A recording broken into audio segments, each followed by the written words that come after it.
Jadi melanjutkan mata kuliah yang elemen mesin kemarin ya, yang sudah saya jelaskan di minggu lalu. Jadi perhitungan roda gigi itu akan lebih mudah kalau kita Excel-kan.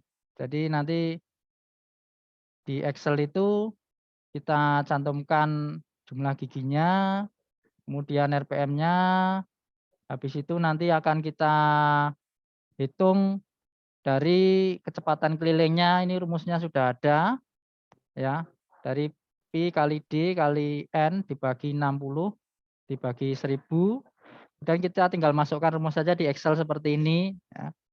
Jadi nanti tinggal kita cek aja rumusnya.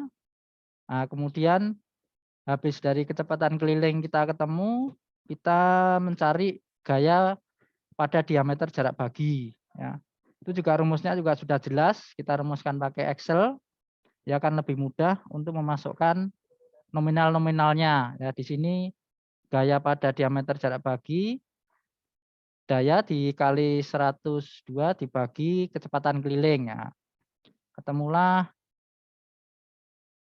16.000 kg fos. Ya, kemudian tegangan lentur ini yang penting. Ya, tegangan lentur ketemunya di sini 27. Nah, 27 itu asalnya dari rumus ini.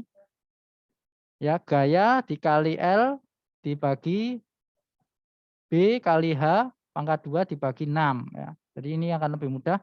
Kemudian setelah tegangan lentur ini didapat 27, nah berarti kita tinggal mencari tegangan lentur di atas 27 ya. Ini 27 ini tegangan lentur yang terjadi. Berarti kita menggunakannya harus di atas 27 yang kita pilih ya. Misalnya kita pakai safety faktornya 1,2 ya. Berarti tegangan lentur yang telah kita hitung itu kita kali dengan 1,2. Nah, ini ya saya besarkan biar kelihatan ya di sini. Nah, ini ya. Jadi kalau safety faktornya 1,2, nah berarti tegangan lentur yang sudah kita hitung tadi kita kalikan 1,2. Nah, ketemulah 32,89 ya. Nah, berarti kalau safety faktornya 1,2, tegangan lentur yang diizinkan 32. Berarti materialnya harus di atas 32 tegangan lenturnya. Nah, kita cari di tabel. Ini dari buku karangannya Sularso ya, elemen mesin. Itu Anda cari di sini ada tabel kekuatan lentur. Nah, berarti kekuatan lenturnya harus di atas 32. Material yang kita pakai pada roda gigi harus mempunyai kekuatan lentur di atas 32 ini. Nah, kita cari di tabel. Tabel ini kekuatan lentur yang di atas 32 itu. Nah, ini bisa juga Anda pakai yang 37 ini. Ya, tinggal Anda urutkan ini. Anda bisa pakai material SCM 21 ya, dengan pengerasan kulit, berarti di hardening ya di sini ya. Bisa juga di atas 32 itu Anda pakai 41 ini, SCM 22. Bisa juga yang 39 41 ini bisa ya. Yang penting di atas 32 ya. 32 ini ya. Jadi Anda harus memakai tabel ya untuk menentukan material yang dipakai untuk roda gigi itu. Ya. Mungkin yang saya jelaskan ini apakah bisa dipahami? Pak izin bertanya, Oh, silakan Dimas. Ya. berarti kalau tegangan lentur yang terjadi lebih besar dari tegangan lentur yang diizinkan roda gigi, maka roda gigi apa bisa rusak atau patah ya Pak ya? Benar tepat sekali. Jadi kalau Anda hitung itu tegangan lenturnya 27 ya. Terus ternyata itu tegangan lentur yang terjadi di atas 27, nah itu akan mengalami kerusakan. Ini sesuai dengan referensi ya. Ini jadi saya tampilkan referensi yang lain.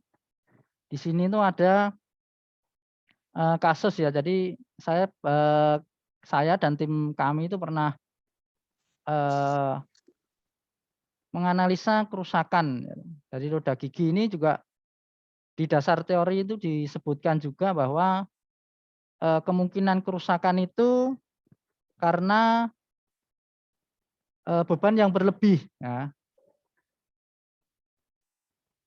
Nah, ini juga disebutkan bahwa patah kelelahan itu bisa dihasilkan karena tegangan lentur yang berulang di atas batas daya tahan material. Ya. Ini dari artikel ya failure analysis gear ya. Ini dari perusahaan pembuat gear ya dari Reknot. Reknot itu perusahaan industri yang biasanya bikin gear ya, gear, sprocket di industri itu Reknot biasanya ya. Produknya Reknot yang di industri-industri dipakai itu. Nah, ini industri khusus untuk memproduksi roda gigi dan sprocket dan rantai ya. Ini sudah terkenal ya di dunia ini. Ya, di sini di jurnal juga ada nanti kalau Anda cari kerusakan itu juga bisa disebabkan karena tegangan lentur yang berlebih di atas perhitungan ya. Itu bisa. Bagus pertanyaannya. Mungkin ada lagi yang perlu ditanyakan tentang kerusakan roda gigi? Izin bertanya, Pak. Oh, silakan Andika ya. Izin bertanya berkaitan pertanyaan sebelumnya. Apakah faktor kerusakan gigi hanya disebabkan oleh tegangan lentur saja, Pak? Nah, Terima kasih. pertanyaan bagus ya. Selain dari perhitungan beban itu ada juga faktor yang lain ya. Bisa juga pada waktu pemasangan. Jadi pemasangan roda gigi itu kalau tidak simetris, ya, mungkin posisinya tidak simetris, jadi kontaknya itu tidak merata di semua gigi. Nah, mungkin ujungnya dulu yang kena, sehingga beban itu konsentrasinya di ujung. Nah, ujungnya ini nanti yang bakal duluan mengalami kerusakan. Ya.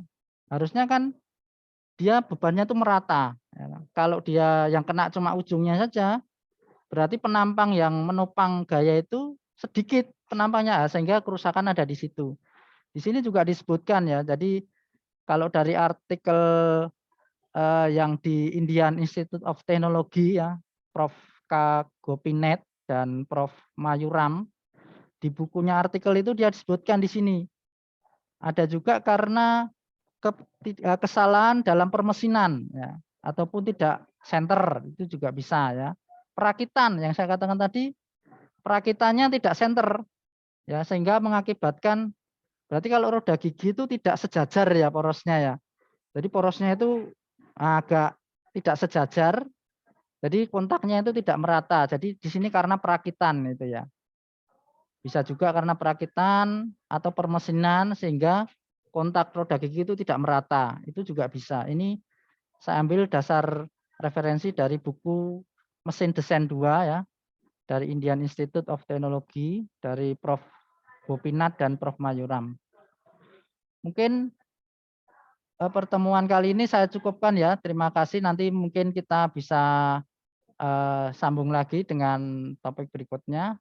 Mungkin ada pertanyaan selanjutnya? Saya rasa cukup ya. Izin bertanya, Pak. Oh, silakan, silakan. Ya.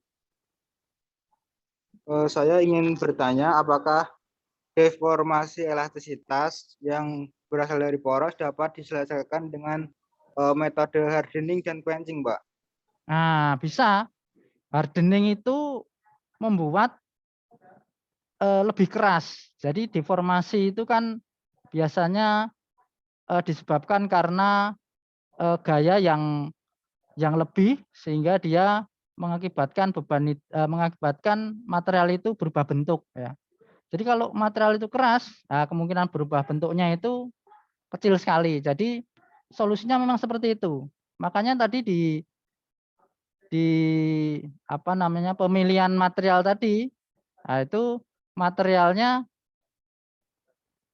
memakai proses hardening ya ini nah, pengerasan kulit hardening itu ya. Jadi sama tadi yang setelah kita dapatkan di atas 32 ya, ini materialnya memang harus pengerasan kulit supaya tidak terjadi deformasi di permukaan roda gigi. Mungkin sementara cukup ya. Terima kasih perhatiannya. Assalamualaikum warahmatullahi wabarakatuh. Waalaikumsalam. Waalaikumsalam. Terima kasih, Pak. Ya, sama-sama, Mas. Ya.